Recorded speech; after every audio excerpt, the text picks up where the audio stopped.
is a CPA firm located in Fairfax, Virginia.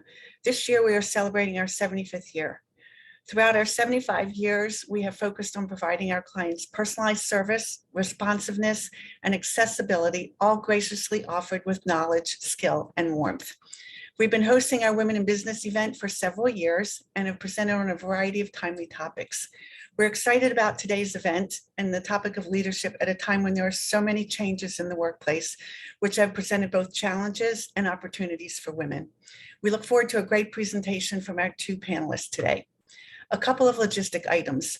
The presentation will be a conversation format where I will ask the panelists a series of questions. We have allotted time at the end for questions from the audience. Please submit your questions via the chat feature, and my colleague, Debbie Mandapat, will continue the conversation with Ann and Brenda asking your questions. Before I pass it over to our featured panelists, Ann and Brenda, to introduce themselves, I want to welcome Ellen from Flex Professionals, who is a co-sponsor for our Women in Business series. Thank you, Kathy. Hi, my name is Ellen Grealish. I am one of the co-founders of Flex Professionals. We are a niche recruiting and staffing firm specializing in part-time and flexible placements. And that could be anywhere from a reduced work week or work schedule to hybrid to full-time remote.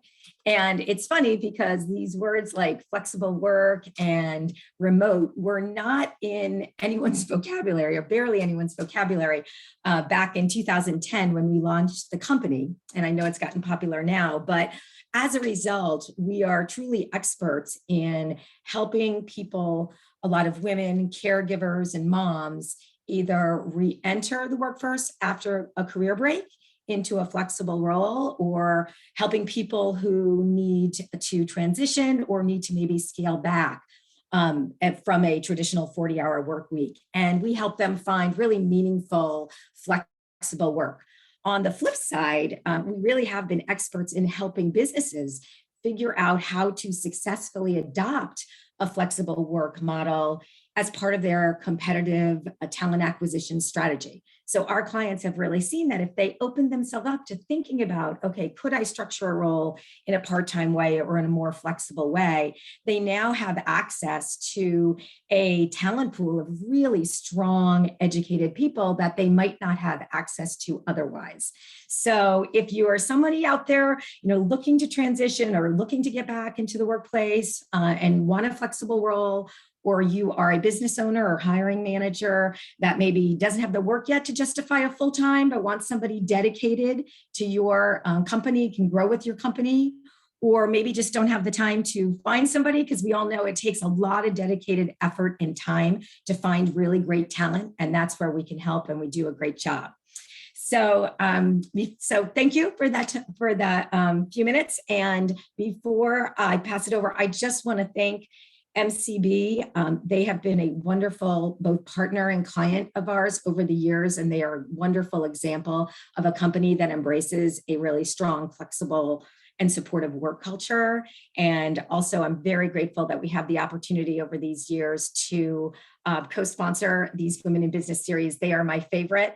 I love always the topics. We always have really good conversations, and we always have amazing panelists, as we do so today. So I would like to turn it over to the panelists and let them introduce themselves. So Ann, why don't we start with you? Okay, hi everybody, and I'm really excited to be here. I'm Ann Sebag. I am the founder of Health Designs. Health Designs is a corporate health promotion company. We provide workplace wellness services, everything from workplace screenings to workshops and webinars and health coaching to companies across the country in every major industry. I owned and ran the company for 24 years. And 3 years ago, I found a wonderful successor and turned the company over to him. And now my new title has been Chief Strategy Officer. I've been a student of leadership my entire time. I knew that when I started my business in 1995, that leadership and culture were going to be essential ingredients to a successful and flourishing company. And I've spent a lot of time observing leaders in the companies that we've worked for, hundreds of them, as well as honed my own experience to be a leader that influences people in a positive way. I'm really excited to be here. And how about Brenda? Thank you, Anne, and thank you, Flex Professionals in particular, for inviting me to be a part of this. I'm so happy to be here. My name is Brenda Harrington. I'm the founder and president of Adaptive Leadership Strategies. And quite simply, we create learning experiences for organizational leaders. We work with leaders individually and as teams to become the best possible version of themselves. My heart is with global leadership. I really enjoy working with leaders in diverse spaces and cultures and helping them to learn how to amplify their leadership capacity across cultures. So that's a particular area that I focus on. But we offer executive coaching, we offer leadership facilitation. We work with a number of different psychometrics and instruments to help peel back the onion, as we say in coaching. And we just really have a great time helping people to develop and to become people that they didn't know that they could be, both professionally and personally. In my past life, I was a corporate executive vice president. I went through a challenging acquisition, and I learned in that experience that if we get the people part right, we can do amazing things. And so that's the energy that I bring to Adaptive Leadership Strategies and to my work. So happy to be here. Look forward to engaging with everyone.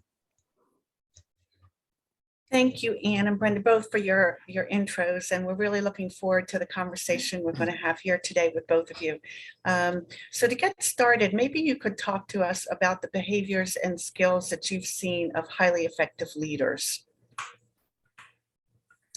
Brenda, do you want to start? Sure, I'm happy to start.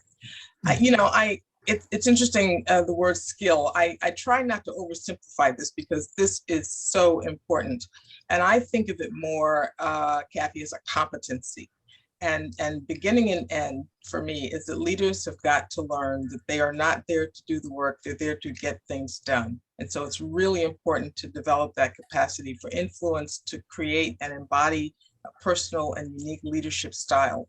So the skill is understanding that it's time to kind of get out of the way, get out of the space, and really ignite the possibilities with their teams and get people engaged in the work.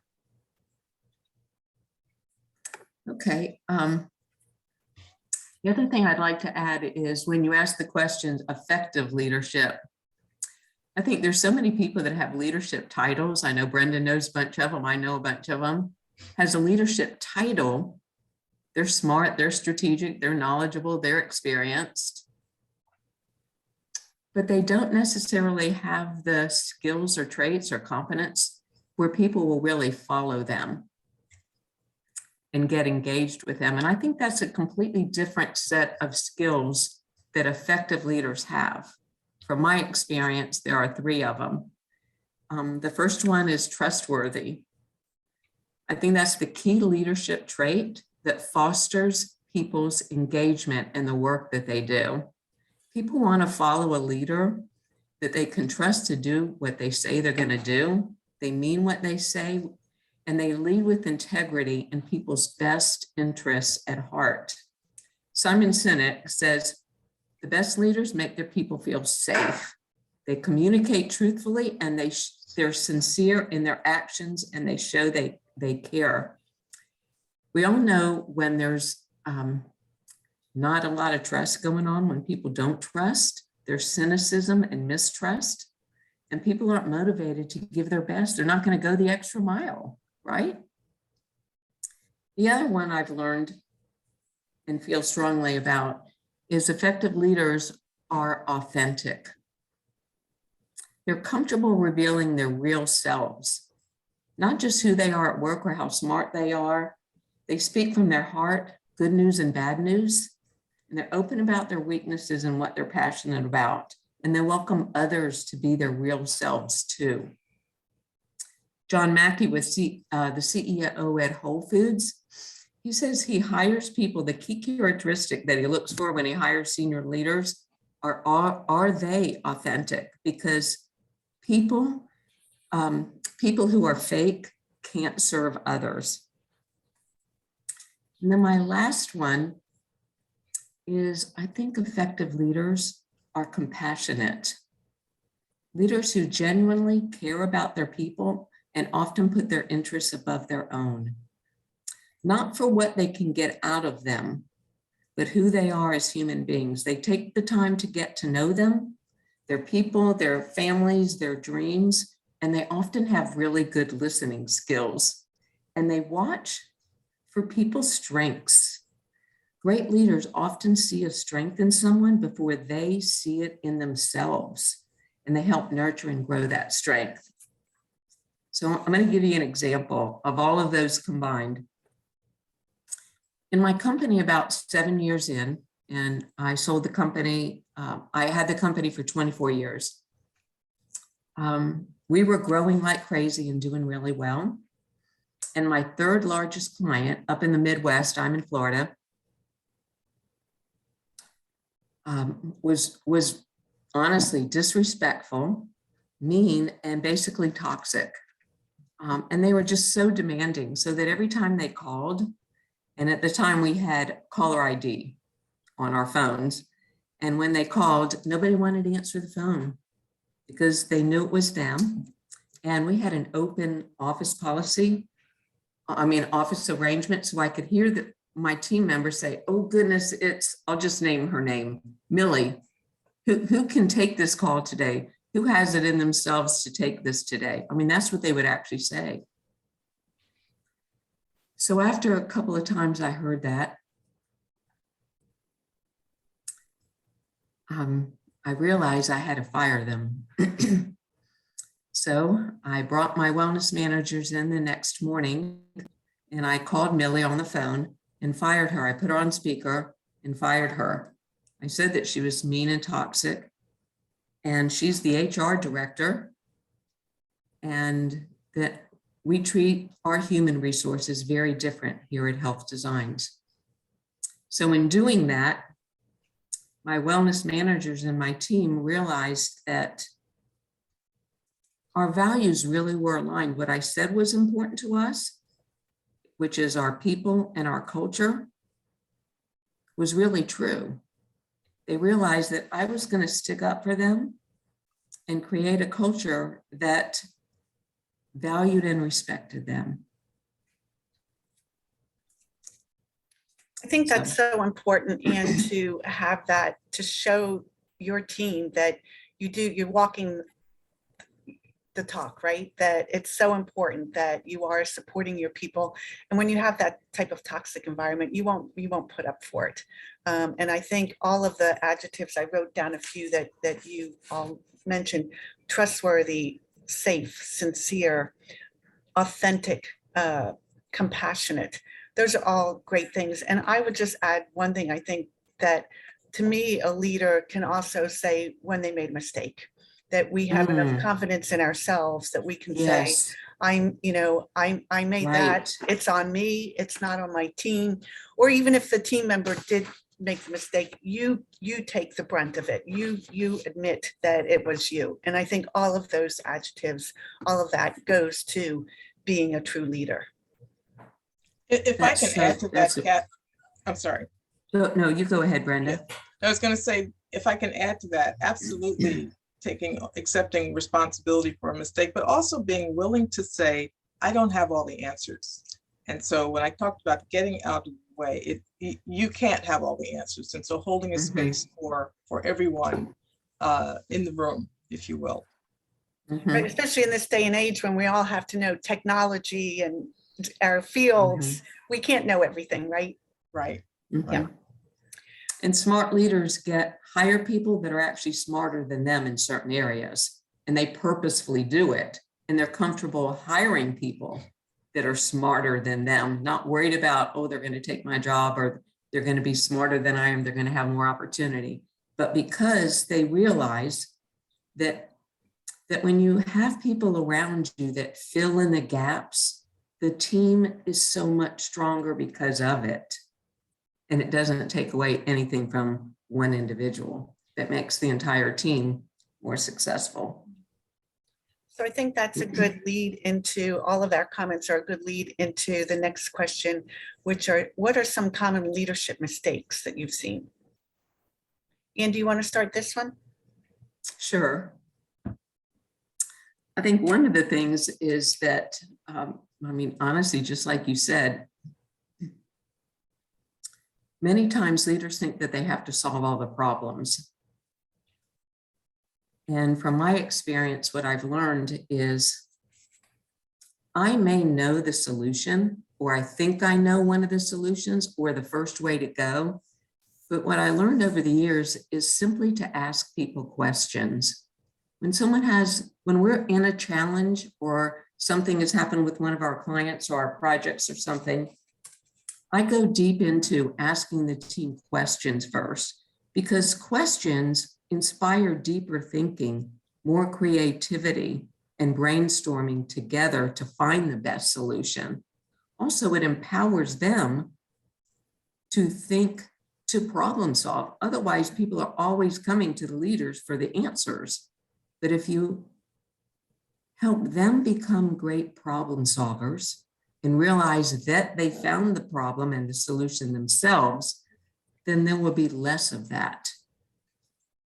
And then secondly, I think that aspiring leaders or even leaders, current leaders, make the mistake of not spending enough time in development in their own emotional intelligence. And I think emotional intelligence is more needed than it's ever been, especially in this day and age. And emotional intelligence, if you're not familiar with that, is all about self-awareness, what your triggers are, what your behaviors are, what your weaknesses are, and then how you are perceived by other people and how you come across to other people and being sensitive to their feelings as well. I think those are two big ones. How about you, Brenda? Well, I agree with everything that you said, and certainly I think we begin certainly in the time that we're in with emotional intelligence. And many leaders, one mistake is minimizing the importance and not thinking of it as a soft skill. I would argue that it's a critical skill. It's a core competency for effective leadership in the always, but certainly in the time that we find ourselves in. But also going back to your references to authority, what I said earlier about influence, really relying on what's on the title or the business card, if we're still using those, for a source of power, and not really focusing on influence. That's a huge mistake, and it's something that that is not effective. And so people really have got to focus more on relationship in all aspects of leadership, and really understanding the other, understanding, what it means to develop influence and how to really align with, what motivates other people, what will create a space for them to be successful. And when a leader takes a one-size-fits-all approach to running an organization, leading an organization, it's a setup for failure at some point. It's not an if, it's a when, quite frankly, because each of us needs to know that we're visible and that we're being heard and counted. That personal touch, right? We want to know that we've been heard, as you just said, Brenda, that our voice matters. And that's really important. Goes back to some of the things that you had said, Anne, on responsiveness and truthfulness. So it's all really kind of linked in many ways. Yeah. I feel compelled to mention one other thing now. Brenda just made me think of something, but speaking of voice, when the question was, what do leaders, leadership mistakes, but one of the mistakes that I think is very pertinent to women is that women don't use their voice all the time. They don't sit at the table. They don't raise their hand. They may think of this wonderful idea, but they don't say it because they second guess themselves. I have so many young women when they first started working with us, when they would be quiet in a brainstorming session, I've learned to literally say, well, what do you think, Carly? What do you think, Melissa? And they would say something, but I had the notion that really they wanted to say some more. And then they would tell somebody else later after the meeting what idea that they had. And that was a great idea. That could have helped us in a significant way. So I would go to them and say, the second you think it, start to say it. Raise your hand, because women second guess themselves so much. Men don't do that. They say it. They just don't second guess themselves. Women play small too much. That's one of the reasons we started the Women in Business series, to help women realize that you have a voice and we want you to use it. And, make it easier for people to network, to get to know people, to be able to use your voice in a comfortable setting and move forward with that. But that all leads into a next question for both of you. What do you think are some of the differences in how men and women approach leadership? And you've already talked a little bit about that. So do you want to lead off? Okay. I think female leaders are more collaborative. They seek other people's opinions. They get more buy-in from other people. They're also more innovative because they collaborate more often and get more ideas and get more input from people. And they're by nature more inclusive. They're more likely to embrace and accommodate employees' unique needs and styles and strengths. And they listen and observe people more. And consequently, teams with females exhibit higher engagement because of all of those three: employee engagement and client retention, because they are more collaborative. They have a tendency to be more innovative and creative, and they're more inclusive. What would you add to that, Brenda? Well, all of that is correct. I agree with that. I think that our application of that is something that's very different than we find with men. Most men will, read an article or consume a TED Talk, and that becomes the basis of their experience. So yes, I'm familiar with that, and they'll reach for the ring, right? They'll take those chances. They have a higher risk tolerance. Women tend to be more reserved. I haven't seen that. I haven't done that. I don't know if I'll be good, all of this. And we really have a lot more to draw on in terms of experience. It might not all come from the workplace. It could come from, our domestic circumstances, things we do with our families and outside of work. But we typically have, the experience and the foundation to do amazing work, but we're not effective agents for ourselves. And so that's a big distinction. I think that women are much more collaborative and definitely have an ability to distill and refine multiple perspectives in ways that men don't. And I think that we have all of these things. I think we just have to do a better job of being strategic in the way we utilize those competencies and skills. So Brenda, I think that leads into a follow-up question on what are some of the challenges, the leadership challenges that women have historically faced in the workplace?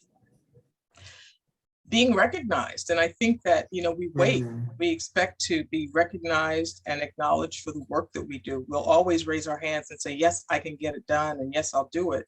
But we really fail to ask the important question. And that question is simply, what's in it for me, right? And we wait to be recognized for great work that we've done, only to be bypassed, or just not given consideration for, what we were expecting as the what's next. So we really have to speak up. We have to ask for what we need. We have to ask for what we want to be successful and be willing to negotiate for those things and not assume or expect that they will just come to us based on the work that we're doing. Anne, your thoughts? So true. A couple of things I might add, just historically and still people, women struggle with flexible work schedules, and they have for years and years. Childbearing, still, women have 2 to 3 times the amount of household chores and childcare as men do. Pay equity, I don't know the exact number. I think the last time I saw it was 82 cents on the dollar we were paid. And we often have 2 jobs. If we're working, we often have 2 jobs. The jobs we're at work and the job that we go home with. I think women make a lot of sacrifices and feel a lot of guilt, but I can tell you it's a lot easier when you have a partner that is sharing the load.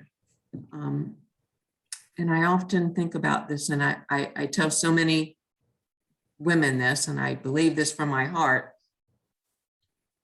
is that one of the most important decisions you will ever make if you plan to have a career is the person you decide to marry.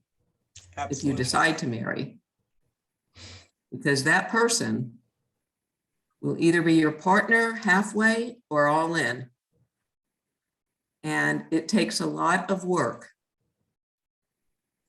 to get both people on the same page, but it is enormously fulfilling when you have a partner that's a true partner. My husband and I both did quite a bit of traveling in our jobs. And my husband is conservative. I'll say that. He's kind of old school guy. And but he learned to do things differently because he learned that my career was equally as important as his.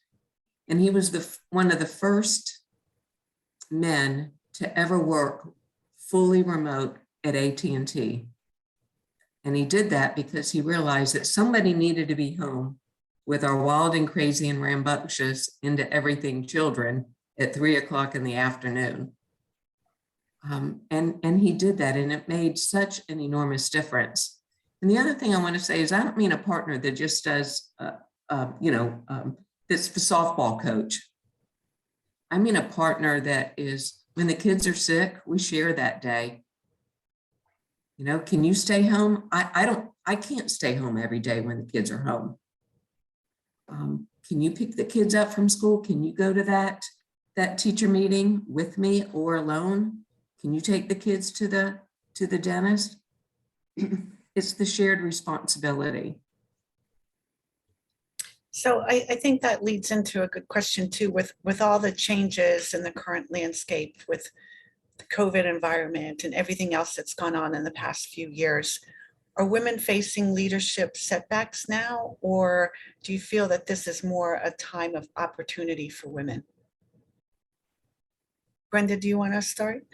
Yeah, I think there's tremendous opportunity for women right now. And it goes back to something Ellen said at the beginning of the program. When Flex Professionals was founded in 2010, people flex what? People just were not even familiar with the concept. But women have had such a head start with so many of the things that are going to be necessary. They're going to be, critical success factors, for the way forward as we move into this hybrid, whatever it is that we're going to be in for a while, right? And so I think that this is a time that we can really, that many doors can swing open, but it goes back to what I said earlier. It's about the how. It's not about the what. We've got the what. It's how we apply and utilize these competencies, and that requires strategy and really thinking about things differently, being willing to speak up and take a different approach to things, having difficult conversations. Mm-hmm. I agree with Brenda. I think the opportunity is enormous. COVID shed light on the value of people and the importance of keeping our people healthy and retained and engaged. So many companies are having a difficult time retaining great people. So they're having to pay attention to what their actual needs are, what their real needs are. So they're giving people, they have to, more flexible work schedules to do work that best suits them. And it's still working. When I started Health Designs, I had 200 contract, part-time, and full-time people. And many of them were remote. Many of them did flexible work schedules. But that's what worked so well for women, because many of them wanted to also raise productive, happy families. So to give people that flexibility, they weren't any less, they didn't perform any differently, I can tell you that. They were equally as committed, loyal, strategic, smart, purposeful. They just needed a different way of working. They didn't need an 8 to 5. They maybe needed a 9 to 3, take care of the kids, whatever, go back, finish some things, from 8 to 9 or whatever. But when we give people more flexibility and more considerate of what they need, they come back way more engaged. If we take care of our people are going to take care of our clients, our customers, and our company. Plus, with the whole talent reduction, companies are doing everything that they can to make provisions to retain their people, thankfully. Just like Brenda said, though, we have to tell them what we want and need and expect. And guess what? They're listening. So this is our best opportunity right now to say it. So to follow up on both of those and to use a word that Brenda, you just used, strategy. What are some strategies that you think women can employ to position themselves for the leadership roles? You really have to, in coaching, we use a term, the observer I am, right? So you really have to think of yourself almost from a third person perspective. And really, just as many of us do image boards and things like that, really just create the scenario that makes sense and figure out who you need to have a conversation with, what arrangements need to be made, what is required to bring this vision to a reality. And that's typically where we get scared. Okay, that's typically where we say, oh, that's great, but that's a fantasy or that's a fairy tale and that won't happen. And you'd be surprised, because as Ann said, employees are listening now. And there are more yeses now, I think, than there have ever been. And so I really encourage people to, we talk about having mentors and things like that. Having a mentor is great, but I encourage everyone to create their own little advisory board, okay? Different voices, different disciplines, people who play different roles in your life, and really talk through these scenarios and do some strategic modeling and planning, just as you would if you were running your business. Your career, Kathy, you are Kathy Inc., okay? You are the CEO of your own enterprise. And so just as you were running a business, do some strategic planning about how to intentionally move your career to where you want it to be. And do you have thoughts on that? Yeah, really good ideas, Brenda. I will go back to developing your sense of confidence so that you are more comfortable using your voice. Study leadership. Read, look at podcasts, YouTubes, read books. If you've never read Lean In by Sheryl Sandberg, that's a great book, or Broad Influence, that's another great book on women leadership. And then, just like Brenda said, surround yourself with a group of individuals, males or females, that are high achievers, that can help you raise the bar on your own talents, that challenge you, that know your weaknesses and strengths, and are willing to point them out to you periodically whenever you need them. I was involved in a mastermind for 10 years for other women business owners who were just dynamite. We held each other to extremely high standards.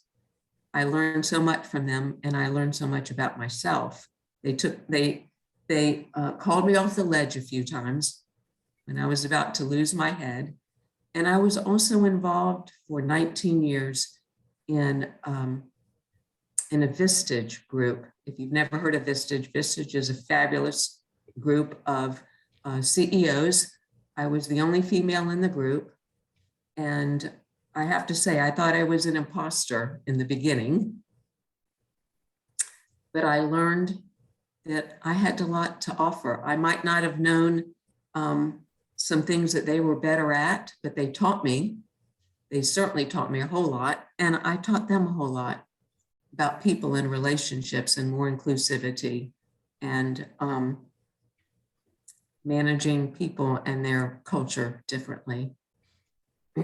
So to follow up on that aspect then, Anne and Brenda, what do you see are some ways that we can inspire our team members and our colleagues?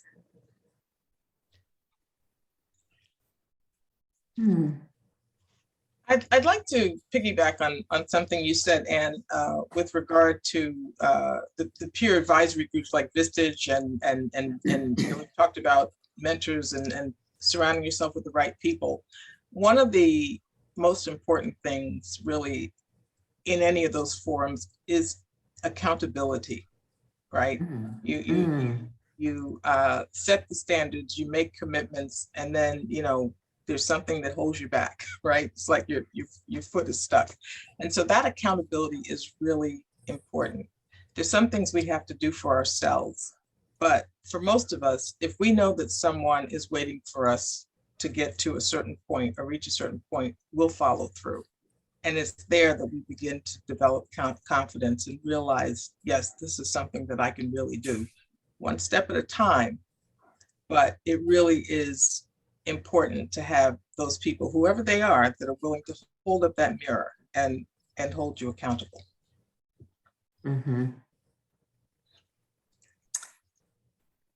The only thing I might add is truly as a leader to inspire other people, to encourage them to do all those things that we just talked about and to believe in themselves and see their strengths and point it out to them and help them know that they can be successful. And then helping them find a strategy to get to the best version of themselves, whatever their need is. One of the things I did for years and years was every morning I walk around the office every morning and say hello to every single person and see how they're doing, what's on their plate, how can I help them in any way, and just engage with them in a short but meaningful way. And if I could detect something was going on, I would follow up later on that afternoon and see if there was something that I could help them get unstuck about. And I think that goes to like trying to be there for people and be a co-partner with them when they're first learning something or being there. You know, I'm thinking of Lady Gaga, I think it was to Liza Minnelli at the Oscars when she said, I got you, or I got your back, or, you know, if you can be there. And when that person, you don't have to be side by side, but you could be in the room or you could be on a Zoom call and say to that person, you're going to take the lead, right? But if you falter, if you miss a step, I'll be there to pick up. I know when you're gonna, you know, I know you well enough that I can just add my 2 cents to give them that moment to then regain their confidence or regain their thought. And I think that for me in my, you know, career, that's helped me a lot to know that that person is right there supporting me the whole way and can give me the little pointers. And then after a presentation or after a meeting, you can go over, you did this great. You just need to stop saying the uhs and the ums and, you know, just give the feedback. And I think that really helps people a lot. And then they grow and learn from that. And then they can do that to other people that they're working with as well. One of the best things that we can do is is have somebody else hold us in higher esteem than we hold ourselves. You know, and that's a good what way you to just put it. said you did. Mhm. It's a very good way to put it. So I want to ask a specific question to Anne, if I could. Could you talk a little bit about the importance of workplace wellness and the role that plays in, leadership and working with your staff? Sure. When people mention workplace wellness, they often think it's just about health, you know, having healthy food or standing desks or walking meetings. But really, workplace wellness is more about all aspects of well-being: physical, emotional, social, career, and financial. And the best cultures play to all of those for individuals. When companies care about all of the aspects of an individual's well-being, all of those, they have better engagement. And when people are more engaged, they bring their best thinking to work. So the Gallup has said for years, I don't know how many years it is, only 30% of people at the workplace are engaged, fully engaged in their work, only 30%. So engagement is so essential to business success. And how do we get people more engaged? Is we look at all those aspects. We have the physical things that make it easy for people to choose good health at work. We have opportunities for social interaction. We have opportunities for them to be good managers of their wealth and their dollars by having financial aid programs and financial seminars. And we give them work that's meaningful, that's valuable, that they have a voice in their work, and that they have managers that are well trained on relationship skills.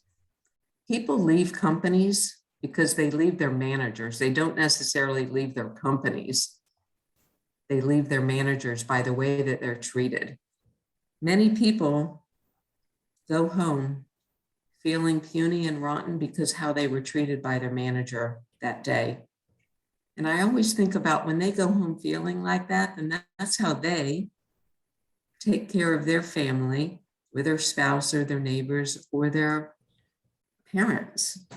Managers have tremendous responsibility to respect and give dignity to their people. So all of those aspects of workplace wellness are important. And we've been doing that work for close to 25 years. We serve companies in every major industry, and our companies are often thrive and have better productivity and profitability because of it.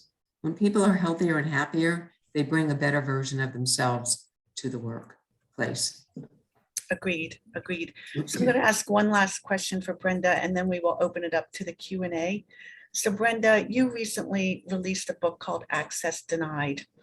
Could you talk to us a little bit about the importance of cross-cultural awareness and competencies required for leaders to work successfully with diverse and multicultural teams? Thank you so much, Kathy, for mentioning the book. So the importance of cross-cultural awareness and competencies is developing those competencies is huge. It's immeasurable, especially if you're working on a global stage. But even if you're not, because the person to your left or to your right could be from a different culture and be more aligned with cultural norms that are different than your own. And it's important to know that. Here in the United States, we tend to be more transactional. You know, we focus on the work, we focus on productivity, get it done, get it done, get it done. And in many other parts of the world, I would argue most other parts of the world, things are more relationship based. So we have to take time to develop those relationships and understand our audiences and our counterparts, our clients, our colleagues in a different way. I borrow this term from a past colleague. I say, you know, we really need to figure out how to land on the other person's planet, right? Mm-hmm. And when we do that, you know, when I understand what's important to you, and what's meaningful to you and how we work and how we're going to interact with each other, that's when we can really begin to build trust and develop the foundation that enables us to do the work. When we don't do that, then we're working around barriers, okay? And people have tremendous blind spots when it comes to this. They don't understand, why the conversations with Millie are so difficult and why this is so challenging, right? And a lot of times it's because we haven't taken the time to focus on the relationship. And so in a lot of our work, and certainly in Access Denied, we really try to create awareness around what that feels like, when you feel like you're invisible, you feel like some of what's meaningful to you and important to you is not even considered. I love that phrase, land on each other's planet. I think that's fabulous. Yeah. So it's about 12:45. I'm going to open up. We have some questions in the chat. So I'm going to turn it over to Debbie, and she's going to ask some questions from our audience. Thank you, Kathy. Oh, thank you, Brenda and Anne, for all of those wonderful insights. It really got me thinking, and it has obviously gotten our audience thinking as well. We have quite a few questions here. You guys had talked about the challenges of women in business, including getting flexible work schedules and pay equality. So the question is, how do you recommend going about, or what tips do you have to show your value and ask for your worth when negotiating?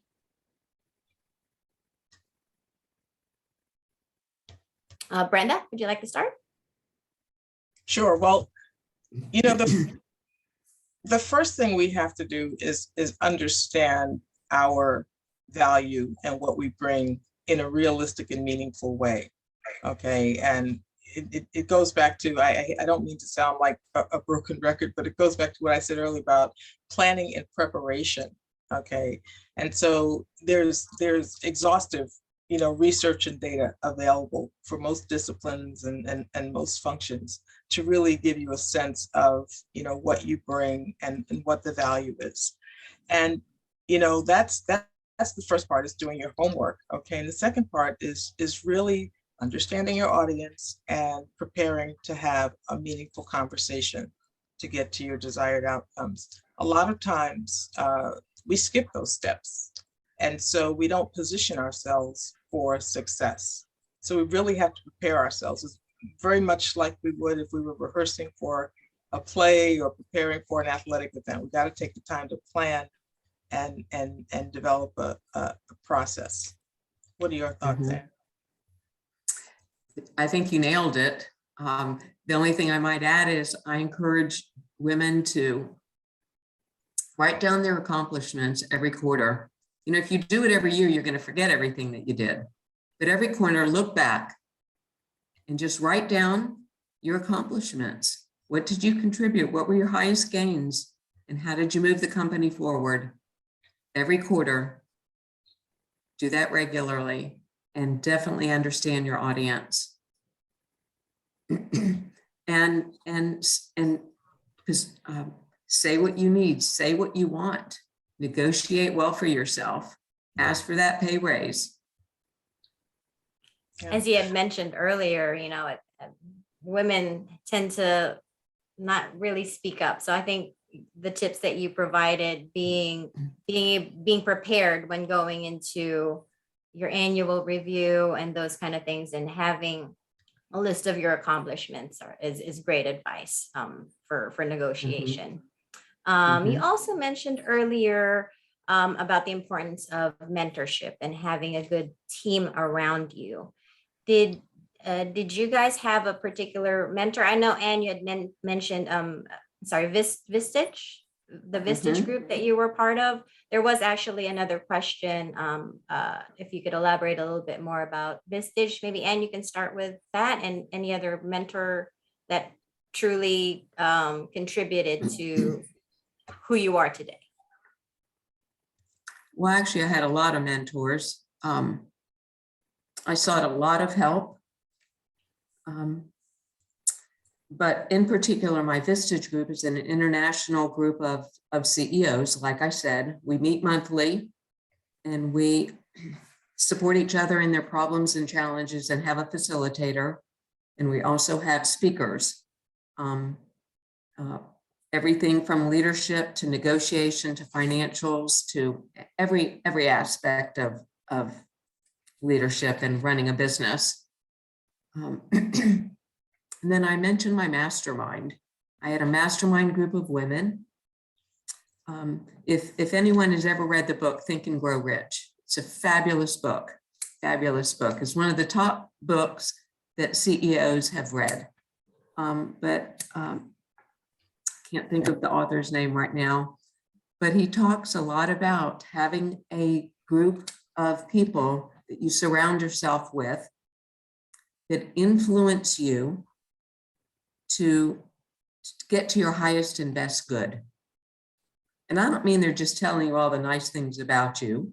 I'm saying that they get to the heart of your weaknesses as well as your strengths. They get to know the essence of your personality, and you become vulnerable with them. You let your real self shine through so that you can better that version of yourself. Now, it's a simple thing to do. You can get a group of people that you have some affinity for, and I don't mean your best girlfriends necessarily. You have to literally handpick the people that you think are high achievers or that you have great respect for, not that you just simply like, but you have great respect for. That, yes, I was going to say something, but I got distracted. But mentorship, but also having a mentor in your company. And I think it would be very helpful for women to get a male mentor in the company, because he will often bubble up blind spots that she may not see that's going on in the business background. I had that happen to me early on in my career. I had a great mentor. And one day he said to me, Ann, you just, how did he say it to me? You just don't know the politics of the company. That's what he said to me. Now that was a loaded statement. And I don't know, but what I said back is, I don't want to know the politics of the company. I want to know what our goals are and what we're reaching for and how I can help us get there. But mentorship is invaluable to a person's success. Absolutely. How about you, Brenda? I agree with that. And in the interest of time, so we can take more questions, I'll share with you the name of a second peer advisory group like Vistage. I facilitated a group for chief operating officers, which may be also helpful for some members of our audience, but I facilitated that group in Northern Virginia for many years. It's called the Chief Operating Officer Forum. And very similarly, you know, you convene on a regular basis and you really establish relationships with people who are going to tell you the truth, right? And it's multidisciplinary, and so you're cutting across a number of different, you know, business sectors and disciplines, but it really is an invaluable source and resource, you know, of information and just feedback. And everybody needs that. Everybody needs that. And, you know, as Ann said, you don't want to pull your best girlfriends together. That's for something else, right? But you want people who are going to be straight with you. And you particularly want to think of people that you admire, that have accomplished things that you aspire to accomplish, right? And sometimes those are difficult asks, but it's worth it. And most times people are very open and generous, you know, and will agree to engage with you at some level, but make it diverse and make sure that you're engaging with people that represent your there, you know, the things that you were looking to achieve. Thank you, Brenda. Yeah, for sharing that. There was a specific question as to a group that they could join. So that's Chief Operating Officer Forum. is what you said? COOforum.org. Yes. Excellent. Thank you. So another question that came in, if something occurs to cause a rift between you and one of your employees, what can be done to repair that relationship? And yeah, I know that's it's difficult. And as a woman, sometimes they look for us to kind of fix those kind of relationships. What tips can you provide? Brenda, you want to take that one? Yeah, if I may, you struck a nerve when you said that. So, because so often these circumstances devolve into personal debates, and none of this is personal. It's all about the work. It's all about the business. And so if it's the leader asking this question, really try to elevate the conversation and make sure there's a focus on the work and the business and the desired professional objective and outcome, and making it less personal. It's not a you versus me. It's how do we serve our purpose, which is why we're here, right? The work of the organization or the company. Mhm. And what do you And think? also having a sincere, heartfelt conversation with that person, saying, let's just pretend. I sense there's a discord for us, between us, and I'd like to get beyond that and repair that if I possibly could. I see you have a lot of strengths and talents and you contribute XYZ, and I respect those. I want to know what I can do differently so that we can have a better relationship, and give them eye contact and be sincere about it and listen deeply when they give you their response. Thank you, Anne. Okay. There are a couple of more questions in here. One of them is, what piece of mindset, approach, skill do you think women are missing to lead? I guess their point is, again, it's still not equal. There's still in a lot of industries, there's more men than women in that industry.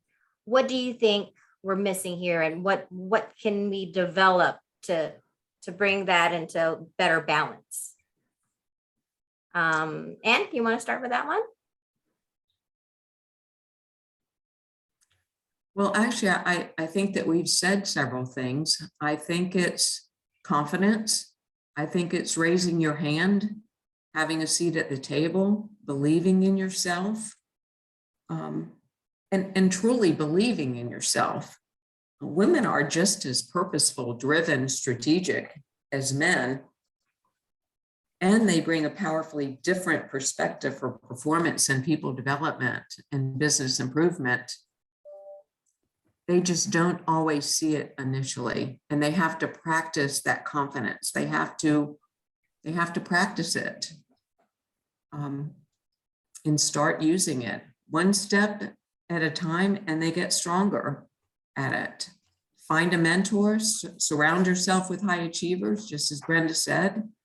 Get involved in things and read, look at podcasts, TED Talks. So surround yourself with information that inspires you to be a better leader. Thank you. And Brenda? From a competency standpoint, I don't think we're missing a thing. I think it's a matter of just being willing and finding a way to move that forward and use the capital that we have. And it's frightening for some. It's difficult to take that first step. But I'll share something else that I borrowed from someone. Just do it scared, right? Take the risk. Right. Get on the other side of that fear.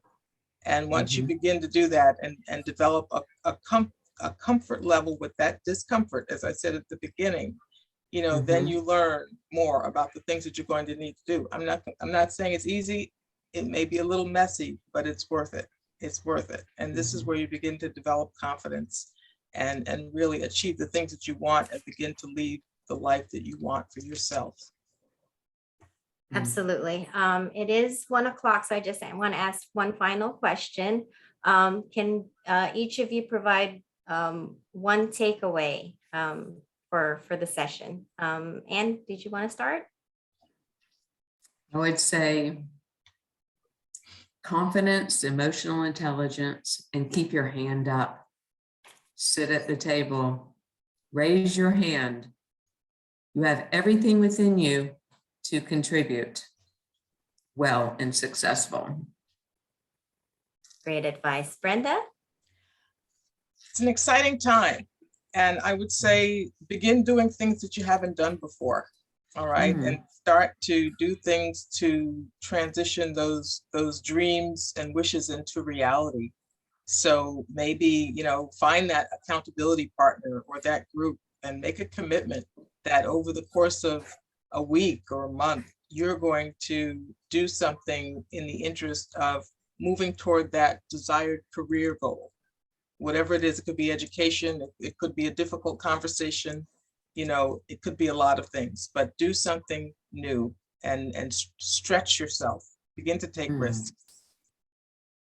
Thank you very much. Thank you, Anne and Brenda, for a wonderful conversation on leadership today.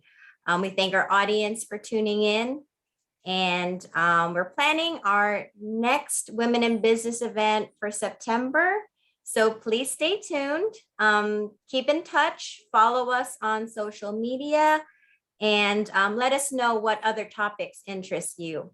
Have a wonderful day and have a great summer. Thank you again, Brenda and Anne, for a wonderful session. Have a great Thank you day. for having me. My pleasure. Take care. Bye.